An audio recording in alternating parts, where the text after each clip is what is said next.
दोस्तों ये दो वुली नेट स्टॉक मिल गए हैं। अभी मैं लगभग 1 महीने से ज्यादा टाइम मुझे हो गया है, मेरे ख्याल से 5 या 6 हफ्ते हो गए होंगे। दिसंबर एंड में शायद मैं आई थी इस तरफ शूट करने। और उसके बाद फिर मैं लंबे ट्रिप पे चली गई थी विंटर वेकेशन में। पहले उत्तराखंड, मोरघट्टी, हल्दू पड़ाव वगैरह एफआरएच डे का वीडियो आपने देख ही लिया होगा। उसके बाद राजस्थान का मेरा पूरा 8 दिन का ट्रिप था, पर्टिंग का। तो उसके बाद से अब आई हूँ मैं। वापस आई थी तो मेरा गला काफी खराब था, तो इसलिए फिर शूट करने आने का तो सवाल ही पैदा नहीं हो रहा था। तो अब आज बढ़िया धूप भी निकली हुई है। सबसे पहले ये वुली नेट स्टॉक मिल गए हैं दो। इनका नेस्ट है आगे टावर पे, टावर पास में ही है। कई बार देखा है आपने। ये जा रहा है, ये एक वुली नेट स्टॉक को कुछ मिला है लगता है खाने के लिए। ये खाया कुछ इसने, कीड़े वगैरह होंगे कुछ। मेरे ख्याल से रेप्टाइल्स वगैरह को भी खाते हैं ये लोग, जहां तक मुझे याद है।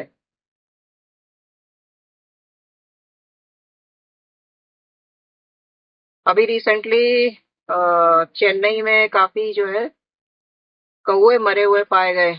तो बर्ड फ्लू की आशंका हो रही है। बर्ड फ्लू या कोई भी एवियन इन्फ्लुएंजा किस तरह से फैलता है, इसके बारे में मैंने एक डिटेल्ड वीडियो बनाया था पहले। जो माइग्रेटरी बर्ड्स होती है उनका भी इसमें रोल रहता है, और क्योंकि आजकल वेटलैंड्स कम हो रहे हैं, उनको फार्म लैंड में कन्वर्ट किया जा रहा है, वहां पे खेती शुरू की जा रही है। तो इस वजह से जो माइग्रेटरी बर्ड्स हैं वो मजबूर होती हैं कि जो मतलब गांव के आसपास जो पानी के स्रोत हैं, जिसके अंदर पॉन्ड्स वगैरह आते हैं, टैंक्स आते हैं, वो वहीं पर आ जाते हैं अपना विंटर स्पेंड करने। तो इस तरह से वो जो गांव के पशु पक्षी हैं, जो डोमेस्टिक बर्ड्स हैं, एनिमल्स हैं, उनके साथ टच में आ जाते हैं। तो यदि उनमें वायरस होता है, जो माइग्रेटरी बर्ड्स हैं अगर वो वायरस कैरी कर रही हैं, तो वो उनको डोमेस्टिक बर्ड्स में और एनिमल्स में स्प्रेड कर देती है। अब क्योंकि कौवे जो है वो स्कैवेंजर होते हैं, तो पॉसिबल है कि जो बॉडीज इन्होंने खाई होंगी वो उसमें हो सकता है कि ये इन्फेक्शन वहां से उनको लग गया हो। कौवे वेस्ट भी खाते हैं, जो आपके किचन का वेस्ट होता है वो भी खा लेते हैं। लेकिन ये डेड एनिमल्स को भी खाते हैं, तो वहां से स्प्रेड हुआ हो सकता है। यहाँ पर ग्रे हेरन मिल गया है। मैं क्या, लास्ट डे जिस दिन मैंने शूट किया था उस दिन भी मुझे ग्रे हेरन का ही मिला था शॉट। और एक शायद लिटिल ईग्रेट है या कुछ है, यहाँ पे लिटिल ईग्रेट ही होगा मोस्ट लाइकली। इसकी चोंच ब्लैक होती है, पैर भी ब्लैक होते हैं, तो ये लिटिल ईग्रेट है। बाकी अभी टावर के पास भी जाके देखना है सारस है कि नहीं। सारस के बच्चे अब तो काफी बड़े हो गए होंगे, पूरे एडल्ट हो गए होंगे। एक खबर और अभी रिसेंटली आई है और बड़ी मतलब बड़ा दुख हुआ मुझे उसको सुन के। वो खबर ये थी कि रिसेंटली एक स्नो लेपर्ड को स्ट्रे डॉग्स ने मार दिया।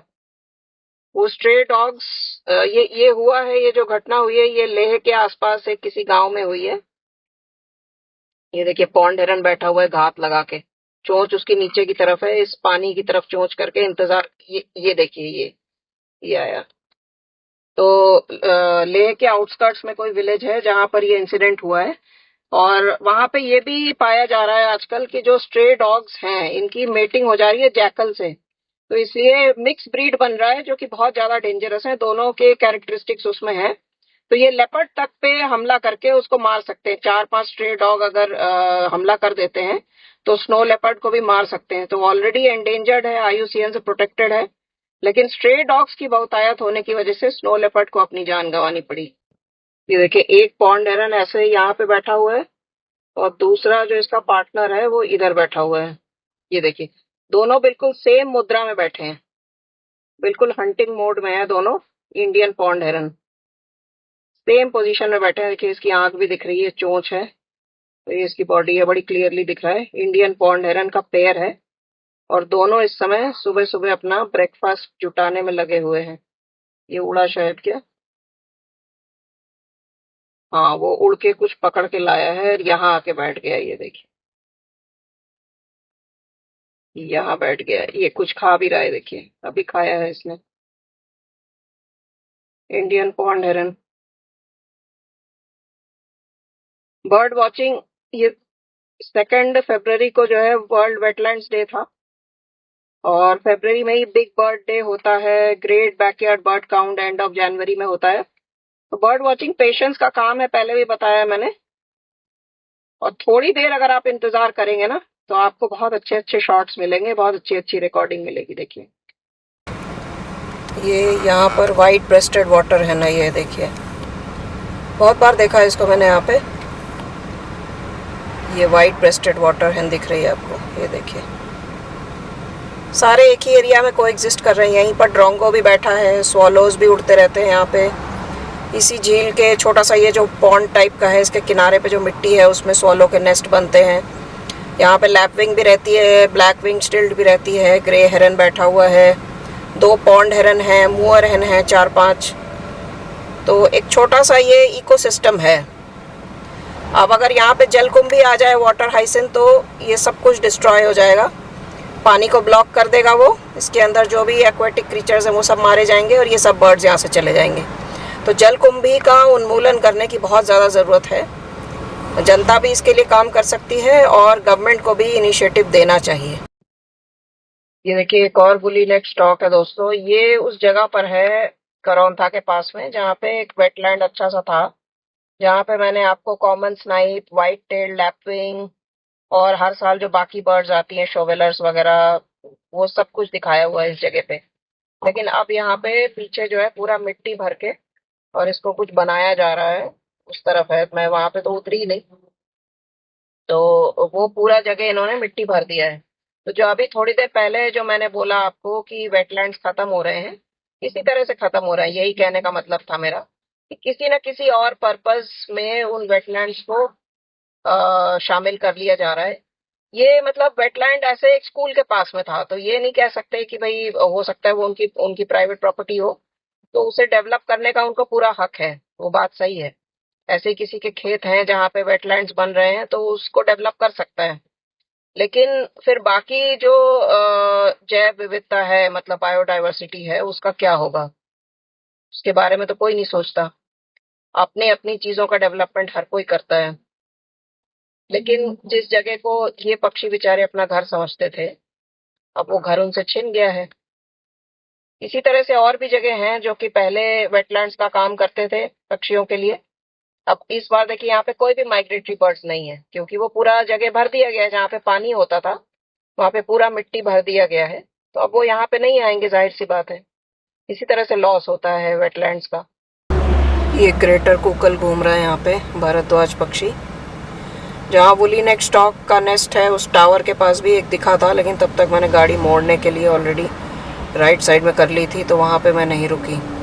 तो ये झाड़ के पीछे है, इसलिए बीच में ये आ रहा है। ये देखिए इसके पीछे है ये जो जगह है। यहाँ पर भी पास में एक मंदिर है, यहाँ भी बीच में पानी इकट्ठा होता था, हल्का सा वेटलैंड सा बना था। यहाँ पे प्लोवर्स वगैरह और काफ़ी कुछ मैंने शूट किया था। लेकिन यहाँ भी मेरे ख्याल से कुछ एरिया में तो ये खेती करना चाह रहे हैं, बाकी की ज़मीन ऐसे ही पड़ी है। तो यहाँ भी अब इस बार माइग्रेटरी बर्ड्स नहीं आई हैं दोस्तों। अभी भी देखिए यहाँ पे काफ़ी माइग्रेटरी बर्ड्स हैं। यहाँ पे देखिए नॉर्दर्न शोवेलर्स बहुत सारे दिख रहे हैं, जिनके वाइट कलर के चेस्ट दिख रहे हैं, वो नॉर्दर्न शोवेलर मेल हैं। यहाँ पे कॉर्मोरेंट्स बैठे हुए हैं, इंडियन कॉर्मोरेंट्स। पीछे काफ़ी बड़ा फ्लॉक है, समझ नहीं आ रहा है कि कौन सी बर्ड्स हैं एग्जैक्टली। वहाँ पे हेरन दिख रहे हैं, ईग्रेट्स दिख रहे हैं, ज़्यादातर ईग्रेट्स हैं, कुछ उसमें आइबिस वगैरह होंगे।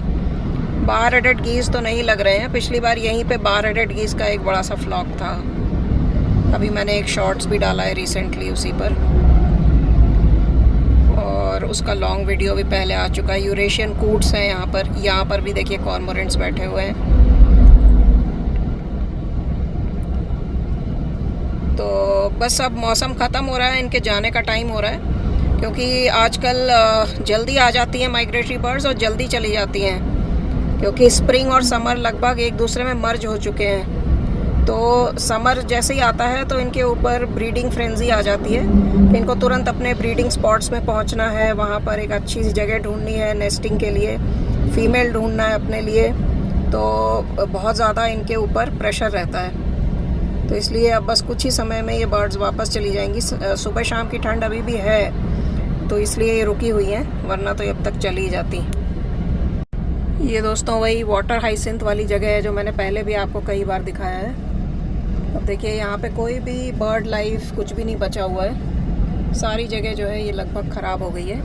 वाटर हाइसिंथ के बारे में मैंने काफ़ी कुछ आपको बताया है, इसको कैसे यूटिलाइज़ किया जा सकता है, इस प्रॉब्लम को कैसे सॉल्व किया जा सकता है, ये भी बताया है। लेकिन शायद आपको ये नहीं पता होगा कि इसकी हिस्ट्री क्या है। वाटर हाइसिंथ हमेशा से भारत में नहीं था, फिर ये भारत में आया कैसे? तो ये भी लैंटाना की तरह अंग्रेज़ों की ही देन है, अंग्रेज़ ही इसे भारत लेकर आए थे। एक व्यक्ति थे जिनका नाम था वॉरेन हेस्टिंग्स, और एक मोहतरमा थी जिनका नाम था मेरियन आइमॉफ, और उनके हस्बैंड मेरियन जो थी वो मैरिड थी, उनके हस्बैंड कार्ल एक पोर्ट्रेट आर्टिस्ट थे। और हेस्टिंग्स और मेरियन की मुलाकात एक जहाज़ में हुई थी। मतलब जो लंबे लंबे जहाज़ के यात्राएं होती थी, उसमें कई कई हफ्ते लोग उसी जहाज़ पे सवार होते थे, तो बोर हो जाते थे। उसमें एक दूसरे से अगर कोई मुलाकात हो गई और किसी को लगा कि उनकी वाइब्रेशन मैच हो रही है, तो उनमें अच्छा रिश्ता भी बन सकता था। तो इसी तरह से हेस्टिंग्स और मेरियन के बीच में एक रिश्ता कायम हो गया। और बाद में जो मेरियन के हस्बैंड थे वो पहले चेन्नई में थे, लेकिन वहाँ पर उनका काम ज़्यादा जम नहीं रहा था, तो वो कलकत्ता आ गए और कलकत्ता में हेस्टिंग्स रहते थे। तो धीरे धीरे इन दोनों की जो नज़दीकी थी वो बढ़ती गई, और इनका ये मतलब काफ़ी ओपनली इनका रिलेशनशिप चलने लग गया। तो उसके बाद क्या हुआ कि मेरियन ने अपने हस्बैंड से तलाक ले लिया, और बाद में जो वॉरेन हेस्टिंग्स थे और मेरियन थी, इन्होंने काफ़ी साल साथ में खुशी खुशी बिताए। तो जो मेरियन थी उनको वाटर हाइसिंथ का जो फूल होता है, लाइलैक कलर का फ्लावर होता है, बड़ा सुंदर होता है देखने में, वो बहुत पसंद था। तो उनको रिझाने के लिए और उनको खुश करने के लिए हेस्टिंग्स ने खास वाटर हाइसिंथ का पौधा बाहर से मंगाया भारत में, जिससे कि मेरियन जो उनकी महबूबा थी वो खुश हों। तो उस महबूबा की खुशी के कारण जो वाटर हाइसिंथ लाया गया था वो आज हमारे वाटर बॉडीज़ का काल बन चुका है। ये देखिए, सारी जितनी भी वाटर एक्वेटिक इकोसिस्टम जो है वो वाटर हाइसिंथ बर्बाद कर देता है पूरी तरह से। तो ये कुछ हिस्ट्री थी वाटर हाइसिंथ के बारे में। जिस तरह लैंटाना की हिस्ट्री है, उसी तरह कुछ कुछ वाटर हाइसिंथ की हिस्ट्री है। हेलो दोस्तों, अभी विशाखापट्टनम पहुंच गई हूँ। यहाँ पर मेरी एक कॉन्फ्रेंस है, तो अभी मैं हूँ वाइजैग एयरपोर्ट पे। अभी रात के 9 बजे हैं। यहाँ से हमें लेने आएगा कोई, होटल तक जाएंगे, उसके बाद फिर देखते हैं कल का क्या प्रोग्राम है। ज़्यादा मौका नहीं मिलेगा साइट सीइंग का, क्योंकि एक ही दिन रुक रही हूँ। देखते हैं कल कहाँ जा सकते हैं। दोस्तों, अभी मैं निकल गई हूँ कॉन्फ्रेंस वेन्यू से, और अभी मैं जा रही हूँ सिंहांचलम दर्शन के लिए। ये एक मंदिर है, सिंह का मतलब है शेर, मतलब बब्बर शेर, और आंचलम का मतलब है हिल्स। तो यहाँ पर एक बहुत पुराना मंदिर है, वारा लक्ष्मी और नरसिम्हा का मंदिर है। तो नरसिम्हा जो है वो विष्णु के अवतार हैं, चौथे अवतार विष्णु के हैं, आपको पता ही है। ये दोस्तों एंट्रेंस गेट है, अभी हम एंटर कर रहे हैं। यहाँ पे टोल भी कलेक्ट होता है, और ऊपर पहाड़ के ऊपर चल के वहाँ पे मंदिर है, करीब 2600 फीट हाइट है इसका। और ये मंदिर जो है ये 11th सेंचुरी का बना हुआ है, जो इसमें शिलालेख वगैरह मिले हैं उसमें 11th सेंचुरी का बना हुआ है, इसको माना जाता है। काफ़ी कुछ इसमें कलिंगा आर्किटेक्चर है, जो उड़ीसा का स्टाइल है। एक्चुअली दक्षिणी उड़ीसा जो है आंध्रा के इस रीजन के बहुत करीब है। जब मैं उड़ीसा आई थी तो उस टाइम पे एक बार ट्रेन से विशाखापट्टनम में घूम के भी गई हूँ, लेकिन वैसे पहली बार मेरा यहाँ पर आना हुआ है, और आंध्र प्रदेश का भी मेरा फर्स्ट विज़िट है। तो इस मंदिर का थोड़ा लेजेंड मैं आपको बता देती हूँ कि वहाँ पे कितना टाइम मिलेगा पता नहीं वीडियो शूट करने के लिए। इसका लेजेंड ये है कि जो भगवान विष्णु का जो वैकुंठ लोक है, उसमें जया और विजया नाम के 2 पहरेदार हैं, या यूँ कह सकते हैं जो उनके वैकुंठ लोक को गार्ड करती हैं। तो एक बार ब्रह्मा जी के जो 4 मानस पुत्र हैं वो वहाँ पर पहुँचे भगवान विष्णु से मिलने। तो जया विजया ने उन्हें पहचाना नहीं और उन्हें अंदर नहीं आने दिया। तो उन्होंने श्राप दे दिया उन दोनों को कि आपको पृथ्वी पर जाके मनुष्य का जीवन जीना पड़ेगा। तो बहुत दुखे हुए वो लोग, और भगवान विष्णु को भी बड़ा दुख हुआ कि वो उनको बचा नहीं पाएंगे, श्राप तो उनको भुगतना ही पड़ेगा। तो उनको 2 ऑप्शंस दिया उन्होंने। एक ऑप्शन ये था कि आप 7 जन्म पृथ्वी पर लीजिए मेरे भक्त बन के, मतलब विष्णु भक्त बन के। और दूसरा ऑप्शन ये दिया कि आप 3 जीवन मेरे शत्रु बनकर ले लीजिए पृथ्वी पर, राक्षस बन के।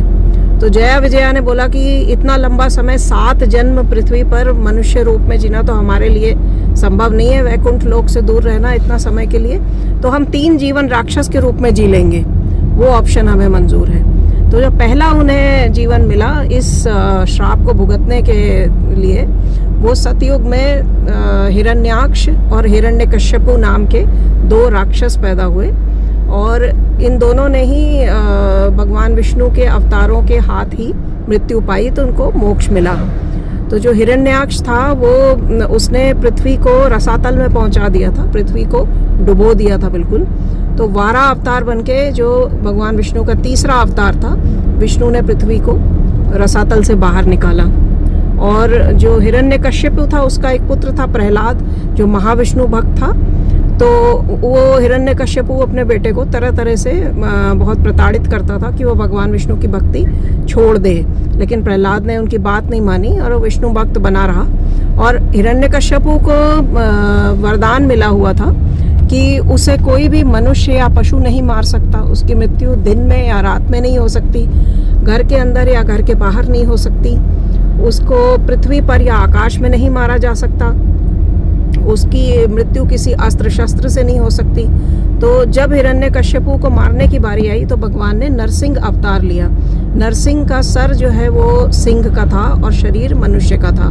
तो ना वो पूरा मनुष्य था और ना ही पूरा पशु था। उसने जिस टाइम पर हिरण्यकश्यपु को मारा भगवान विष्णु ने, वो समय ना तो दिन था ना रात थी, मतलब संध्या का समय था, उषा, जैसे अभी सूर्य ढलने वाला है थोड़ी देर में, ऐसा टाइम था। फिर घर के अंदर ना घर के बाहर, जो उसके महल की ड्योढ़ी थी वहाँ पर मारा उसको। भगवान ने अपने पैरों पर रखकर मारा था। तो ना तो वो पृथ्वी पर मरा ना ही आकाश में मरा, और उसकी मृत्यु किसी अस्त्र शस्त्र से नहीं हुई। जो उस सिंह के जो नख थे, जो नाखून थे, उससे उन्होंने राक्षस का पेट फाड़ दिया। तो इस तरह से हिरण्यकश्यपु का अंत हुआ। तो इससे हमें ये सीख मिलती है कि देखिए, अपने कर्मों को हमेशा हमें अच्छा रखना चाहिए। जो भी हमारे कर्म होते हैं, जब वो बुरे हो जाते हैं तो उसका एक दिन हमें फल भुगतना ही पड़ता है। तो ये लेजेंड है इस मंदिर में, जो वारा अवतार हैं और जो नरसिंह अवतार हैं, उन दोनों का समावेश है। तो जो असली यहाँ पे मूर्ति है वो 2.5 फीट ऊंची है और उसमें वारा और नरसिंह दोनों अवतारों का समावेश है, इसलिए बड़ा स्पेशल है। इसका सर जो है वो वारा का है, मतलब वाइल्ड बोर का। बॉडी जो है वो एक ह्यूमन की बॉडी है, और जो पूंछ है वो शेर की, मतलब सिंह की पूंछ है। तो इसको त्रिभंग बोलते हैं।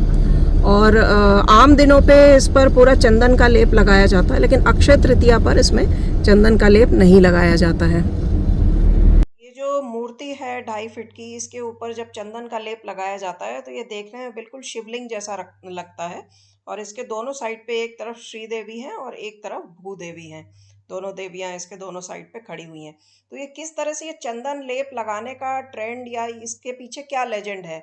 तो इसकी कहानी यह है कि जो ओरिजिनल टेम्पल यहाँ पे प्रहलाद ने बनाया था, जब नरसिंह भगवान ने उनकी रक्षा की थी हिरण्यकश्यपु से, तो प्रहलाद ने यहाँ पर उनके लिए वारा नरसिंह का एक मंदिर बनाया था। बाद में प्रहलाद का जीवन समाप्त होने के बाद वो मंदिर जो है मिट्टी में दब गया, वो मूर्ति भी मिट्टी में दब गई। बाद में पुरुरवा नाम के एक राजा हुए, चंद्रवंशी थे, तो उन्होंने पुष्पक विमान जो है प्राप्त किया था ब्रह्मा जी से, एक वरदान मिला था। तो वो अप्सरा उर्वशी से उनकी मुलाकात हुई। तो दोनों मिलके सिंहांचलम में कुछ समय रहे। उस समय उर्वशी को एक सपना आया कि यहाँ पर मिट्टी में एक मूर्ति दबी हुई है, जो कि वारा नरसिंह भगवान की है। तो दोनों ने मिलके, पुरुरवा और उर्वशी ने मिलके उस मूर्ति को ढूंढा, लेकिन उसके पैर नहीं मिले उनको। तो बड़ा परेशान हो गए वो राजा कि भाई ये पैर के बिना मूर्ति कैसे हो सकती है।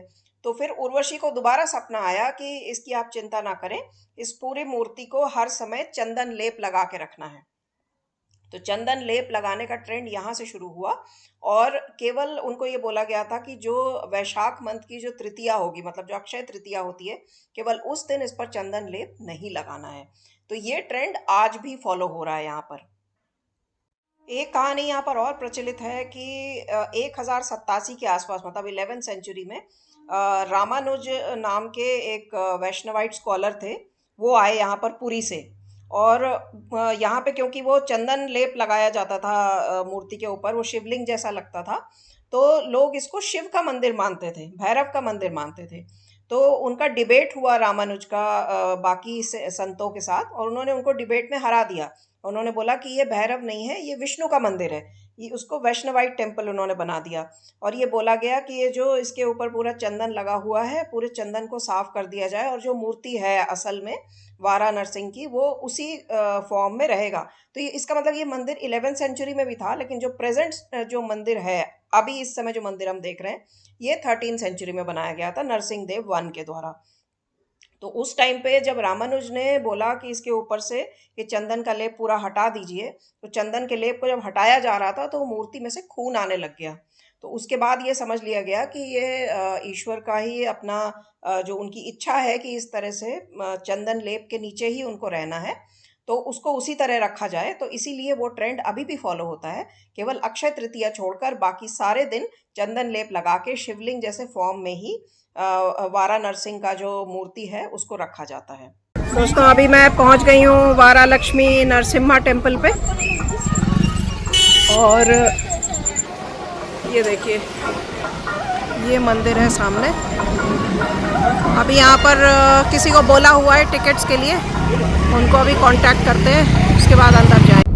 बहुत सुंदर दर्शन हो गए दोस्तों, अभी वापस जा रहे हैं। इसमें दोनों साइड घने जंगल हैं और ये पूरा जो देवस्थान है, देवस्थानम बोलते हैं इसको, उसका प्रॉपर्टी है ये पूरा लैंड। इसमें पूरा ग्रीनरी है, देखिए पूरा ये पूरा पहाड़ी रास्ता है जहाँ से मैंने दिखाया था, जो टोल जहाँ से हम एंटर कर रहे थे। अभी वापस हम उधर ही जाएंगे।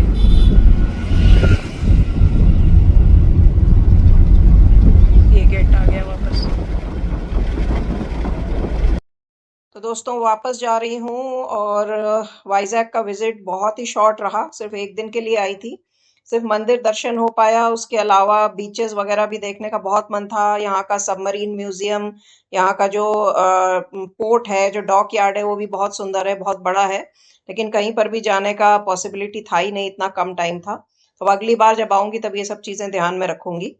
और इस ब्लॉग को यहीं पर एंड करती हूँ। आप लोग चैनल को जरूर सब्सक्राइब कर लीजिए अगर अभी तक नहीं किया है तो, और वीडियोस को लाइक करते रहिए, शेयर करते रहिए, और अपने कमेंट्स जरूर कीजिए वीडियोस पर कि आपको पसंद आ रहे हैं या नहीं, या आप और क्या देखना चाहते हैं। तो अब मिलेंगे आपसे अगले ब्लॉग में।